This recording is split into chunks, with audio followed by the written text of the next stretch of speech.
நூற்றாண்டு கண்ட மாஞ்சோலை எஸ்டேட்டை அரசே ஏற்று நடத்தி நூற்றுக்கணக்கான தொழிலாளர்களின் வாழ்வாதாரத்தை பாதுகாக்க வேண்டும் என வலியுறுத்தியுள்ளார். திருநெல்வேலி மாவட்டம் மேற்கு தொடர்ச்சி மலைப்பகுதியில் அமைந்திருக்கும் மாஞ்சோலை எஸ்டேட்டிற்கான மும்பையைச் சேர்ந்த நிறுவனத்தின் குத்தகை காலம் நிறைவடையவிருக்கும் நிலையில் தலைமுறையாக அங்கு பணியாற்றி வரும் தொழிலாளர்களை வெளியேற்றும் பணிகள் நடைபெற்று வருவதாக செய்திகள் வெளியாகியிருப்பதாக கூறியுள்ளார். எண்ணற்ற அடக்குமுறை சுரண்டல்களை எதிர்கொண்டு காலமாக மாஞ்சோலை எஸ்டேட் பகுதியிலேயே தங்கியிருந்து பணியாற்றி வரும் தொழிலாளர்கள் வெளியேற்றப்படுவதால் தங்களின் வாழ்வாதாரத்திற்கு வழியின்றி சொந்த மாநிலத்திலேயே அகதிகளாகும் சூழலுக்கு தள்ளப்பட்டிருப்பது மிகுந்த வேதனைக்குரியது எனவும் அவர் தெரிவித்துள்ளார்.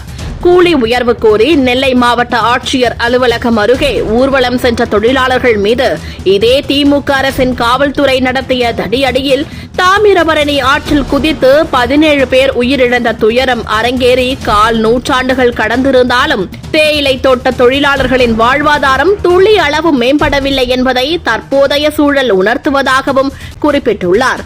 நீலகிரி மற்றும் கோவை மாவட்டங்களில் உள்ள தமிழ்நாடு தேயிலை தோட்ட கழகத்திற்கு சொந்தமான தேயிலை தோட்டங்களைப் போல மாஞ்சோலை எஸ்டேட்டையும் தமிழக அரசே ஏற்று நடத்தி தங்களின் வாழ்வாதாரத்தை பாதுகாக்க வேண்டும் என அங்கு பணியாற்றிக் கொண்டிருக்கும் தேயிலை தோட்ட தொழிலாளர்கள் கோரிக்கை விடுத்திருப்பதையும் அவர் சுட்டிக்காட்டியுள்ளார்.